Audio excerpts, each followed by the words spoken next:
Testing.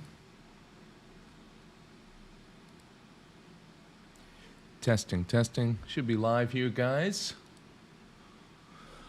All right, guys, just going to wait for people to filter in. I hope I get some people to join me today, even though I only announced this last night, because I skipped going for a swim with my wife this morning because I want to be here for you guys. I'm just back off of a triathlon, and no, I didn't do a full triathlon. I did a relay race. Now, I did the bike portion of it. It was a lot of fun in Phu Quoc, southern island off the tip of Vietnam. Beautiful island close to Cambodia. Anyway, did that. That was a lot of fun. Reminders you guys about what I'm going to talk about today. Today is going to be answering your questions about Leica specifically. I have some questions that people already asked me via Instagram, but I want to answer your questions live, so I will give your questions live a priority. A couple housekeeping things here. I've got some reviews coming up soon on Ulanzi tripod. That'll be out soon. A couple things from Wotancraft and a couple little retro flashes that you Leica people might be interested in by Godox. In addition to that, I have opened up only less than a week now. I opened up registration for my Northern Vietnam workshop. I will put a link to that in the description box below. I just want to see if anyone's on here, if you can make sure. Someone give me a thumbs up that the audio's working okay and that the video's working okay. That would be great too. I always need to check that because I don't like to wear the earphones while I'm doing this because I want to basically have my ears free. So someone give me a thumbs up, make sure the audio's working, make sure the video's working okay. I think it looks okay from what I see. Again, so my Northern Vietnam workshop will take place in early 2013. I'm out of it. I did not sleep well. 2023. And it will be in spring, May. Exact dates I'll have to check. I'll put that link. But it's around $3,000, 7 days. We've spent our time doing street photography and travel photography in Hanoi and up in the northern mountains of Sapa. So once you get here, flight's on you, but once you get here, everything else is on us except like alcohol and souvenirs and stuff. But it's going to be a great trip. I opened up with 10 people only, and we've only got 4 or 5 slots left. I think only 4 slots left. So again, you can go to justinmott.com, go to workshop registration. The deposit is $2,000. If you're interested in registering, do so now because I think it'll probably only last for a couple more, maybe another week or two before it will fill up. It's filling up fast. So anyway, today I will be answering your photography questions. I love when people check in and say hello. Hello, Francisco, and hello, Icehouse, and hello, Chain Smoking. Man, I sound like I'm chain smoking because I'm coming off COVID and I've got a little bit of that cough still lingering. All right, so today I'm going to answer your Leica questions. But again, guys, if you have any questions, you can ask me live here. So I'm going to start with the first question that came in from, let's see, I should announce who these came in from. First question came in from, well, the question is the Leica M10 still good? That's a great question. It came from someone called Coffee and Cameras via Instagram. So is the Leica M10 still good? Well, yes, I believe it is. I still use a version of the Leica M10 here, the M10D, my favorite camera probably that I've ever owned. And for those of you who don't know, that's the hybrid Leica camera. Not hybrid, but it's the Leica digital camera without a screen. So it's that their motto is the analog, the digital camera with an analog soul. I think the Leica M10D is the M10. Any iteration of the M10 is still extremely good to own at 24 megapixels. I mean, I think even if you had a camera at 18 or 21 megapixels, you'd be fine. But that 24 megapixel sensor is still good in low light. You're not dealing with like what happens in updated cameras with autofocus. You don't worry about that with the M10 because it's a manual focus camera. And if you want to get into the Leica system, you want to get into the M system specifically, you're interested in minimalism, you're interested in ergonomics, you're interested in a camera that you like to hold in your hand, that you like to have on you, that you like to shoot with, and the sensor is just fine. It's not going to be like crazy like the Q2 or the new Q3, whatever that's going to have at 50 megapixels. But for most of you out there, including me, especially for the work that I'm doing with my M system, I don't need it. I like having a high megapixel camera for some of my commercial work when I do billboards, but honestly, 90-something% of people out there that have this don't need a crazy sensor. You don't need that M11 sensor. It's nice to have sometimes, sure. You don't even need the M10R sensor. So I think the M10 is still plenty for most people out there. Any amateur out there, even if you're printing your work, man, I print work that's sold at an art gallery, limited edition prints, never had any complaints that were taken with my M10.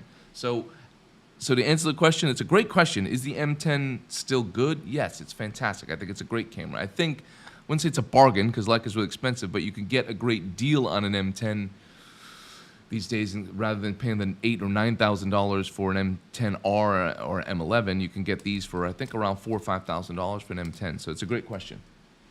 Hello, Jesse from New Zealand. I'm going to read your questions not live because if I don't know the answer to them, I'm not going to answer it. Some of these technical questions you guys have, I might not be the best person to answer. I'm a great person, not a great person, that's cocky. I am a good person to talk to and ask questions about the feel and the use and what it's like for a professional to use a Leica M10 and the files themselves and that kind of stuff. As far as like tons of features and things like that, that's not what I'm into. That's not why I have a Leica. Oh man, I knew someone was gonna ask me that. Okay, let's see. I'm gonna read these questions first. Okay, so here's a question from Jesse White. Hello from New Zealand. Hello, Jesse.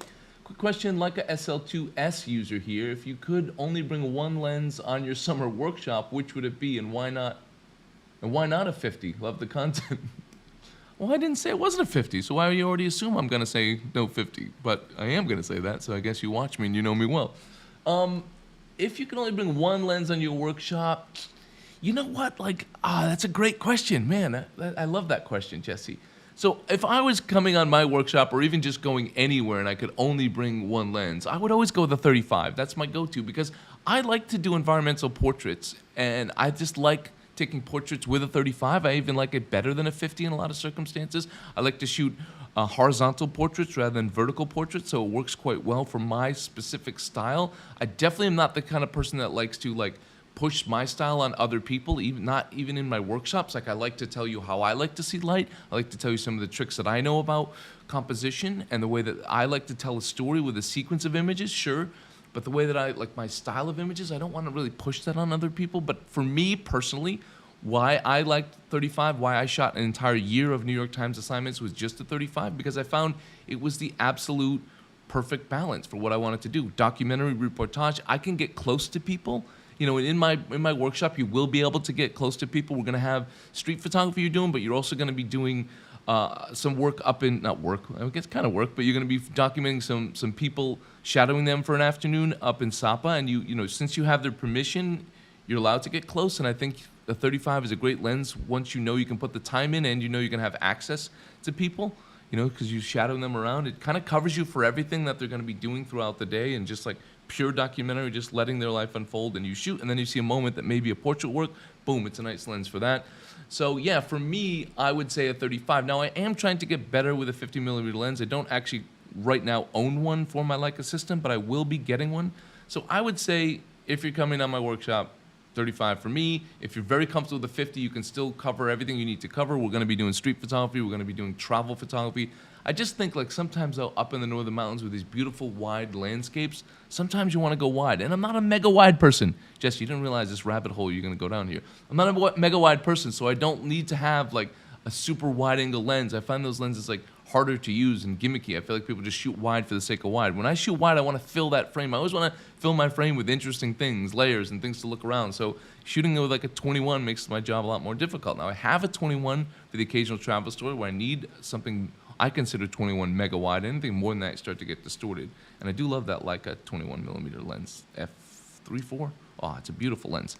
Comes in handy. But again, no matter what I'm shooting, most of my documentary work and editorial assignment work, 35mm, that's just what works for me. But great question, Jesse.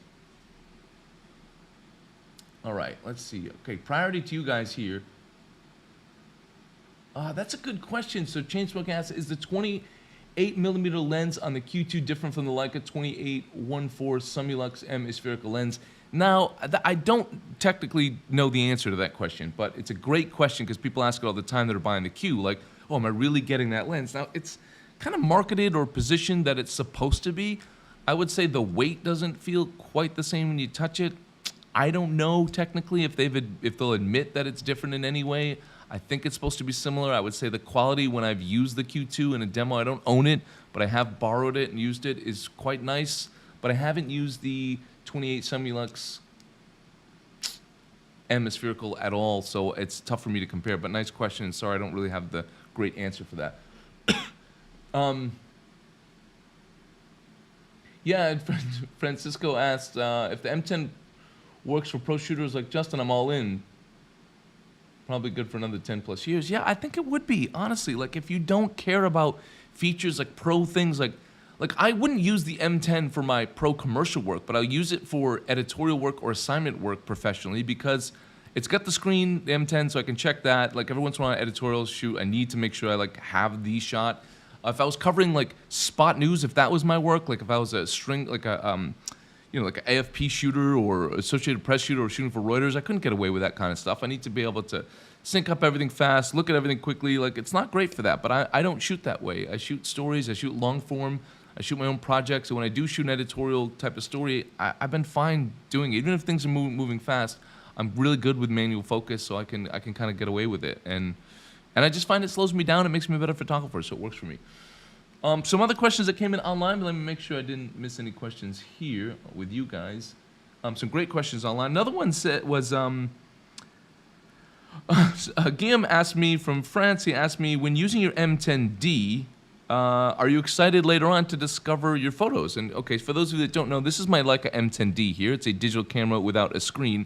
And yes, that's one of the pure joys of owning this camera, is that it doesn't have a screen, so I'm not sitting in there checking on my photos constantly, and then later on, I've got that joy of going through the photos. Like, sometimes, like when I was shooting the Northern White Rhino story, last 2 Northern White Rhinos left in the world, I was so excited to look at the images. So like during my coffee break, like every day I would go there, I'd leave my little camp area at like 4:30 a.m. I'd drive out to get there for sunrise at about 5:15, and I'd shoot until like 9 when the light got really bad, and then I'd go to this little area and have a quick coffee, and I couldn't resist. Like, I would open up the photos on my phone, I'd send them to the Leica app, and I'd use it. That's probably the only time I really use the Leica Photos app, or if you want to do self-portraits, but I only do that when I'm stuck in lockdown. I have nothing to do with myself. So, yes, how was my focus, by the way, on this? It looks like my autofocus.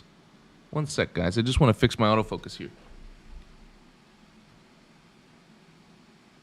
One sec. Bear with me, guys.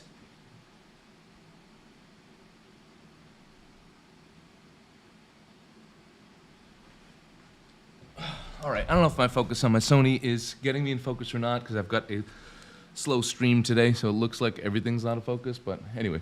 So back to the M10D. So yes, I do still get excited when I discover pictures. It reminds me of what it was like when I first started in photography, when I shot with film, and I didn't develop my own film, so I'm kind of that person in between those generations of like, I shot in film, but I didn't develop it myself. So that's why the M10D kind of works for me, and that's probably why it doesn't sell anymore in the market, because not a lot of us out there. There's a small generation of people like that.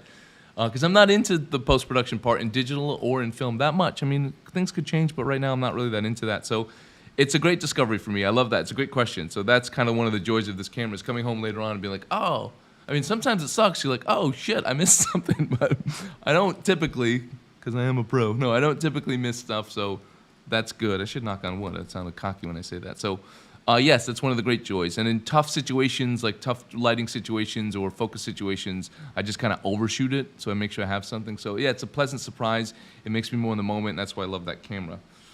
Someone asked a great question. What specs would you like to see on the Q3? Now, I'm not a Q3 owner or a user, so I don't, I'm not a Q2 owner or Q1 owner. I have used it. I have taken it on demos. I have taken it on shoots with me, and I do like the camera. I do like the system. I think it has its own, group of people that are into it, and I know who those people are, and I totally get that.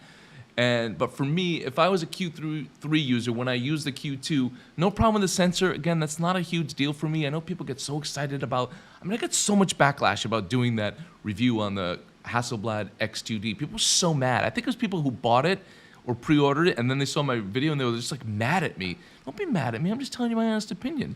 I don't need 100 megapixels, and I'm shooting billboards. I shot with their 50 megapixel camera. It had a lot of bugs. Some of those bugs may have been fixed on the X2D. I don't know. I might go back to the X2D one day. I don't know. But the moment when it came out, those were my first impressions. Those were my reactions to the camera. I felt it's like really, the lenses are expensive. It's tough to have backups of everything if you're a pro. People that are amateurs, if you want it and you want the best, fine. I just feel like most people think they want it, but they don't want it. You know what I mean? Honestly, I compare it to like having a Lamborghini in Vietnam, in Hanoi. It's like you've got this great engine and powerful car, but the streets are clogged up and they're not built for that. You can't ever go fast. So that's it. So unless you're printing like gigantic files, no need. It's almost going to slow you down and work against you. But for the Q3, Q3, what specs would I like to see? Okay, fine with their 50 megapixel sensor. Don't need any upgrade there. What I'd like to see is a Q model with a 35 millimeter. I know it's aimed more towards kind of amateurs, and amateurs seem to like the wider lens. They seem to like the 28. But I know you amateurs out there, I know if you shot with a 35 and you get used to it, you'd be better. You know, I just think that 28, nothing wrong with the 28, but I think it's a little, you can't do as many portraits with it, and I don't like using the crop mode, which is, you know, people like using that, that's fine. I don't.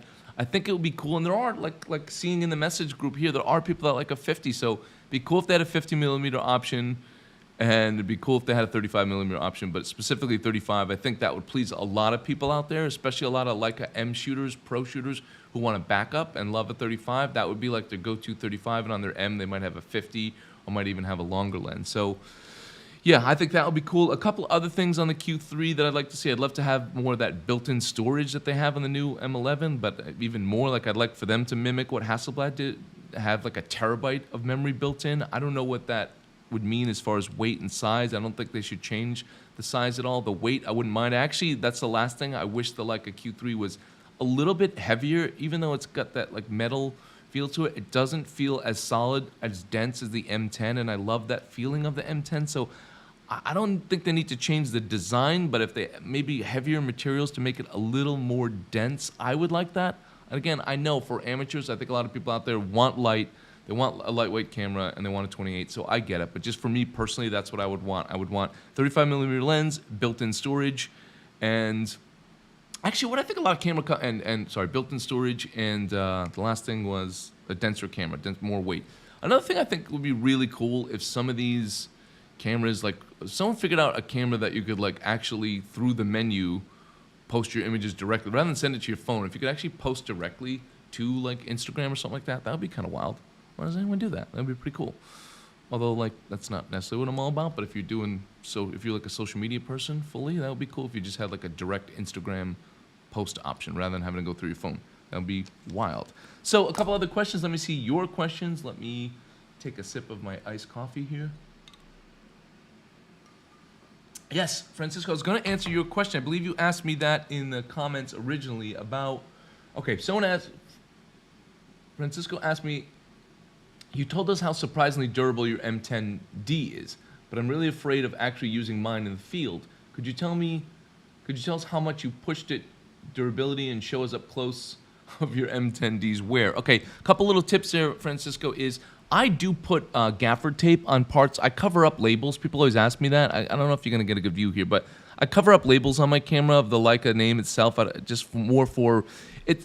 I do it more so people don't know it's a Leica. I mean, you might know looking at it, but you know, I don't want people that instantly triggered by the Leica name to want to steal this camera. Sometimes I'm working in sketchy areas, so that's why I tape it up. But another bonus of taping up parts of your camera, this doesn't have, like an M10 doesn't have the Leica logo here. A lot of people tape up here, or they'll tape up sort of everything. They make your Leica look cheaper. I know it sounds weird, but if you're using it like sort of in the field and in sketchy places where there's a lot of thieves, you know, that used to be outside of America. Now I'd be more worried in America using this, of seeing all the thefts that are happening in San Francisco. My God, I would never take this camera out there. But the bonus of taping it up is you're also like stopping any scratches from happening. That's not a big concern for me. I wear the shit out of my cameras. I'm definitely like a horrible person to buy. I mean, I keep them in good condition, like functionally, but cosmetically, my cameras, I have such a hard time selling them in the Vietnam market because people still have their boxes. They're all pristine. Mine are all worn out. Again, I don't sell stuff that if it didn't work, but it all works perfectly. But I wear my cameras out. I mean, I've had this camera in Africa in the dust. I've had this camera on rocks. I've had this camera around my shoulder and like on like Jeeps, and it's swung into the metal of the Jeeps, and you know, luckily that didn't crack the glass or anything like that. But there's no real nicks on it. I mean, the bottom doesn't look wonderful. Sorry, I'll give you a little close up here, but it doesn't look bad. And cosmetically, this camera looks great. I like a worn-in camera. I think it's kind of cool. I think if you buy a camera and you don't use it in the field, you're doing that camera a disservice. You're doing yourself a disservice. Go out, take it out. Shit's gonna happen. Deal with it. Use it. You'll love it more. You know. I mean, I know it's expensive, but get out there and use it. That's what you bought it for. Well, that's a tough love from me, huh? Was that mean? I don't think so. I think it was more honest. But great question. Some other questions that I saw. here, okay, so I've got the durability, I've got the Q3 specs. Oh, someone asked me about the M11 versus the SL2, and they said, yeah, obviously for focus, that's one thing, but any other reasons why you might choose one over the other, or choose the SL2? So I would say, like, honestly, if you are a professional photographer working commercially, doing like assignment work, and you're doing commercial work, meaning weddings or whatever, like me, I do a lot of hotels, or shooting for big companies, lifestyle images and things like that. I probably wouldn't use this Leica M system for the lifestyle stuff, just because I need versatility. I need a camera that when stuff goes wrong, I keep saying shit, I could say shit, right? When shit goes wrong, it's easier to get other lenses. Now, any Leica system's not great for that. So just to be honest here, so for my commercial work, we use a Sony setup. I used to use a Hasselblad setup, I use a Sony setup, and that's for a variety of reasons, which I talked about on another episode. But if you guys are interested in that, I could talk about it more on another live stream or on a full episode. But I use my Leica M10 system for all my personal work and my editorial work, so my photo stories, my assignments and things like that. I use my Leica system for commercial work, so my lifestyle shoots, hotel shoots, and then for all of our video work. And then we have multiple teams doing things. I also have a studio photography business that I own but don't shoot in, and the team uses the system there. So we've got a variety of different Sonys and a variety of different lenses. But the reason why I would choose an SL2 over an M11 for commercial work is just, or over any M series for commercial work, is because you're going to get a lot more versatility in the lens. Yes, autofocus is the obvious, but if you want to grow later on into video, you've got that option with the SL2. You've got a better option with the SL2S, sure. The files are going to be similar, but you've got the versatility of the SL2S. You could buy an adapter and use your M lenses if you already have some, and then use the SL lenses if you want to use those as well. So it's got a lot of versatility there. And in addition to that, I'm trying to think of some other reasons why. I mean, it's just going to have more options for you if you're dealing with a client for tethering.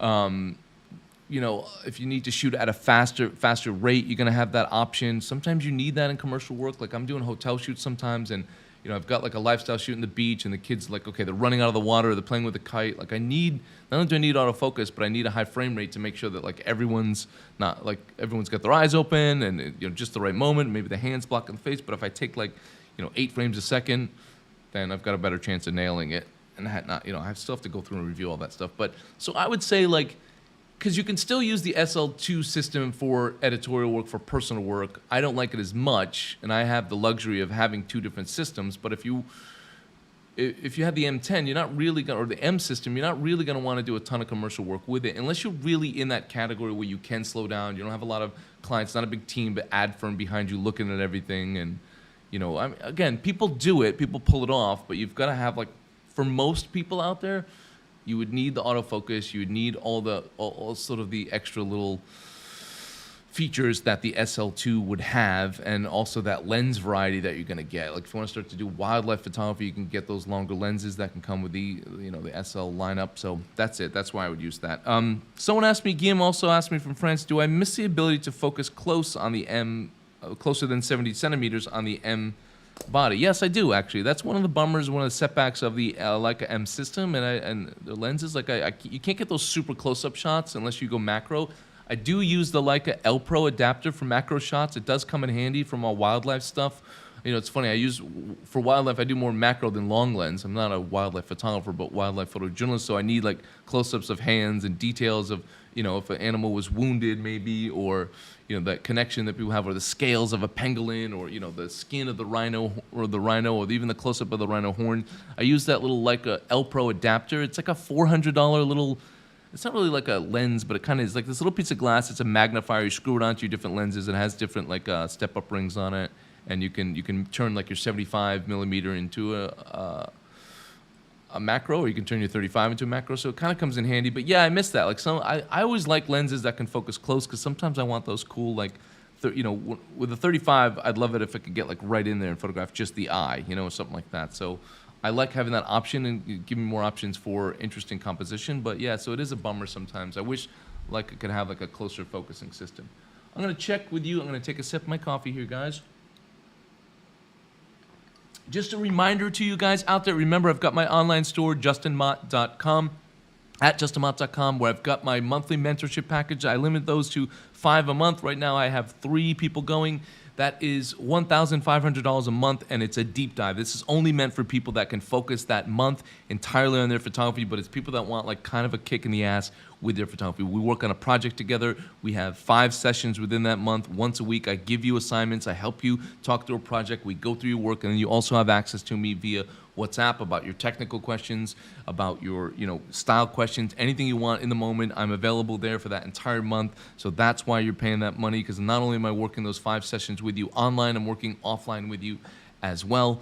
And it's pretty intense. So if you have a month and you can put in time to shoot a couple days a week, that's a great option. For some people that just want a 1-hour session, I have those on there for $125. Again, book all that at justamont.com. I've got a couple brand new presets on there. Those start at $4.99. I've got a package for $12.99, I think, on there as well. And they're not like going to make your photos awesome, but they do add a little bit of pop. If you're one of those people that doesn't like to do a ton of work on your photos like me, it's just how I kind of tone my images for editorial work, for personal work. It's a quick little Lightroom preset. Put that on there, and your images have a nice little pop to them. So you can check that out, again, at justamont.com. And don't forget, also, I've got my workshop coming up. 4 or 5 slots left. I can't remember. I saw a notification that something came in. I didn't know if that's a 1-hour session or if it was a part of the workshop. But yeah, only 4 or 5 slots left for my Northern Vietnam workshop. Again, all that's at justamont.com. Still answering your questions, so if you've got some, send them in right now. I love talking Leica. Man, if I just put it like regular mailbag out there, I don't get as many people. I put a thing out for just Leica specific, my Leica people come out. So that's interesting to know. Any more questions here, guys, coming in? Let's see. Any recommendations for the sharpest Leica 21mm lens? Oof, I use the 21-34. That's the one I use. It's sharp. I like it. I'm very happy with it. I don't know any of their other lenses at that focal length, but I've been very happy with that lens. I read great reviews about it. I like to test things out myself, and I've used it extensively, personal work, and sometimes on professional travel stories, and I like it. Sometimes that 21 though, I feel like you can default to it, so be careful, because you're shooting wide because your picture's not that good. And if your picture's not that good, move around, get closer, or change what you're taking a photo of. Let's see. I might not have. Oh, someone else asked was my thoughts on the new brand new released Leica M6. Their new film camera. Now, I think, is it a PR stunt? I don't know. I mean, is it a PR stunt? I'm not going to say that, but I'll say that it's, I think for people like that want the best and they still like to shoot film and they're nostalgic for film, it's a great camera. I still think an old Leica M6 would be just fine. I used to have, my first Leica ever was an M6, so I'd be fine with that. I haven't looked too deeply into it because it doesn't interest me. I think if I was going to shoot film again, I'd probably shoot medium format film, and I'd do it for a personal project, something I want to do really big prints and I want the details. Like, again, shooting medium format or shooting film, if you're into the post-production side of it, go for it. I think if you need the best, you want the best, or you're a collector, get the M6. If you just like to shoot film and you like the Leica system, save yourself thousands of dollars and get a used M6. That would be my thoughts. Christian said the new 35 APO has close focus to 30 centimeters. That's nice to have. That is interesting to me, Christian. When they asked the question, I was going to look into that because I saw when that lens came out. I don't know if there's one in Leica Vietnam yet, but when it does come here, I do want to test it out compared to my Leica 35. Samulux, I just like to close focus. A little bit closer is nice, but do I want to sell my Leica 35 Samulux now in exchange and then spend what I don't know what's going to cost me after I sell a couple $1,000s to upgrade to that? I don't know if I would. I really don't. Even though it's my favorite lens, even though I have a minimalist setup, I think if I was buying fresh, I'd buy that lens. Since I already have my lens and I'm happy with it, I don't think I'll upgrade, but who knows? Sometimes you get excited and you see the right video, or it's the right day, or you have the shot and you wanted it closer focus and you don't. So I think if you're buying fresh, that new Leica 35 looks pretty badass, but I probably won't upgrade. Dwayne said, love your work, my dude. Hello from San Francisco. Hello, Dwayne. I was just talking about San Francisco, but not in a good way. I was saying I keep seeing my friends post on San Francisco because I live there. I went to San Francisco State. It was a very safe, you kind of knew what neighborhoods to avoid, but when I lived there, I never had any of my fellow classmates have any problems with theft. Like maybe one time I almost got some stuff stolen. Now I feel like on the message boards, on the groups that I'm a part of, and my friends that live in San Francisco and work in San Francisco professionally as wedding photographers and photojournalists and commercial photographers, I feel like once a week people are getting their shit stolen. So be careful out there, guys. Do what I do. Tape your cameras up. I'm not sure how much it's going to deter people, but Be careful, Dwayne, out there with your camera, man. I don't want your stuff getting stolen. And hello, back from Vietnam. I miss San Francisco. I was thinking about stopping through on my way back to the U.S. for Christmas, but instead I'm going to Rhode Island. And you guys out there, while you're on here, guys, don't worry, that's the last of my promo. I'm not promoting anymore. I'm asking you guys stuff. While you're on here, guys, well, all right, I am gonna. I do have my membership program for my YouTube channel. If you're interested in that, it's $4.99 a month. You get live streams like this. Some of them I do just for members only. I try to do them once a week, and bonus content, priority in the comments. And we do have our own separate Facebook group as well, where you can share photos and be a part of that and get feedback from your peers and from me as well. That's $4.99. Just hit the join button on my YouTube channel. But I wanted to ask you guys, in the Leica community, Leica users, what would you like to see me talk about as far as live streams like this? Because I like doing these. I can plan them a day or two ahead, and I like kind of talking on the fly. But what kind of topics within Leica would you want me to talk about during these live streams, or even just for some upcoming episodes, or even for some vlog episodes, which I'm enjoying doing with my, I got a little 360 camera. I bought one of those little Insta, I'm going to show you guys here. I bought one of these, and I've been using it for cycling, but it's kind of fun for other stuff too. You can sort of edit and post, you shoot both ways, so I can talk to the camera and show you what I'm talking, and film what's in front of me at the same time. They're great for anyone interested in vlogging out there. The Insta X3, it takes a little bit to get used to the editing within their software, and you're kind of married to their software, but it gives you a lot of cool options. Audio's good, the quality's really good. It's got a little screen on it, a few $100. I don't know, I like it, I'm happy with it. Thank you for always answering on Instagram. No problem, Dwayne. I grabbed the M11, the 90, and the 50 Lux. Wow, you've got an expensive setup. Man, and you're in San Francisco, be careful. Tape up your camera, man. Buy some gaffer tape. I know it doesn't look sexy, but I'd rather have you not have your camera stolen than your camera look really sexy. I put a little gaffer tape on the front. I put a little bit over the red dot, although my M10D, no red dot, which I like. So a little pros tip there. People always ask me, like, why do you put gaffer tape on your cameras? Hide the logos, and I specifically, and again, it keeps them clean, so if you want to resell them later on, you can. Oh, so Christian, you have the 35 APO. Awesome. I would love to hear your thoughts on it, man. Post some images and tag me on Instagram at AskMa. I'd love to see. Any more questions, guys, before I take off? That was a good session here today. 35 minutes of your Leica questions. Good ones coming in through Instagram, good ones coming in through here. I really appreciate it, guys. Any other questions before I go? I think that... All right. Yeah, Dwayne, I did the same thing, man. I had the silver M10, and I was like, oh, that was kind of a stupid move. But, Vietnam's actually very safe, so I don't really worry about that too much.